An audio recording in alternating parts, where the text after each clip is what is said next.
फार्मी मुर्गी न खाओ चाचा है, फार्मी मुर्गी न खाओ चाचा, सेहत तो खे प्यारी या, ॾाढी इन में बीमारी या, ॾाढी इन में बीमारी आ। वो बिना तुखम जे तैयार थिए थी, नानी माफ़ी जंजी ना है, ख़राब पीढ़ी खाई पोइ जान जल्दी थींदी आहे। वो बिना तुखम जे तैयार थिए थी, नानी माफ़ी जंजी ना है, ख़राब पीढ़ी खाई पोइ जान जल्दी थींदी आहे। ख़बर उहाया सबके भाऊ, ख़बर इहाया सबके भाऊ, ख़बर इहाया सबके भाऊ, मुंह न कई वाधारी या, ॾाढी इन में बीमारी या, ॾाढी इन में बीमारी या, ॾाढी इन में बीमारी या।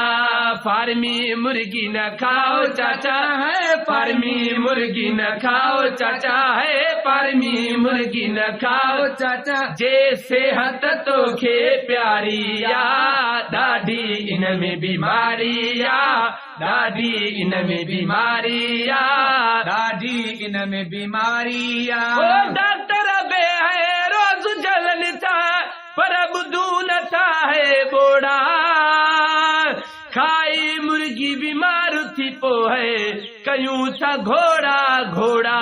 डॉक्टर भी रोज जलन था, बुधू नथा पर घोड़ा, खाई मुर्गी बीमार थी पोइ कयूं था घोड़ा घोड़ा। माफ़ कजो जे इन मां थी है, माफ़ कजो जे इन मां थी है, माफ़ कजो जे इन मां थी, दिल कजी आज़ारी या, ॾाढी इन में बीमारी या, ॾाढी इन में बीमारी या, ॾाढी इन में बीमारी या। फार्मी कुकड़ी न खाओ चाचा है, फार्मी मुर्गी न खाओ चाचा है, फार्मी मुर्गी न खाओ चाचा, जे सेहत तो खे प्यारी या, ॾाढी इन में बीमारी या, ॾाढी इन में बीमारी या, ॾाढी इन में बीमारी आ।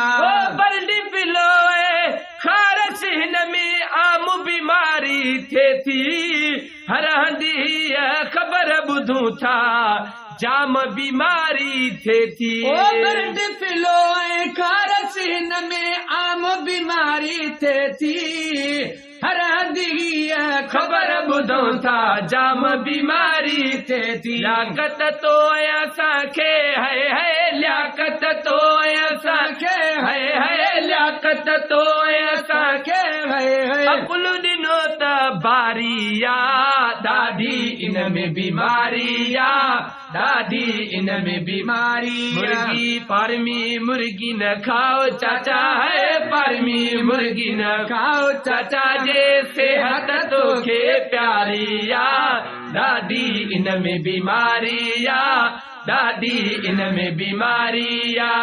चुमचन मुल्क खे मारे विधो है, चुमचन मुल्क खे मारे छॾियो है, चुमचन मुल्क खे मारे छॾियो, चानस चमचा गिरीअ में, पर न कंदासे पीरीअ में, पर न कंदासे पीरीअ में, पर न कंदासे पीरीअ में। चुमचन मुल्क खे मारे छॾियो है, चुमचन मुल्क खे मारे छॾियो है, चानस चमचा गिरीअ में, पर न कंदासे पीरीअ में, पर न कंदासे पीरीअ में।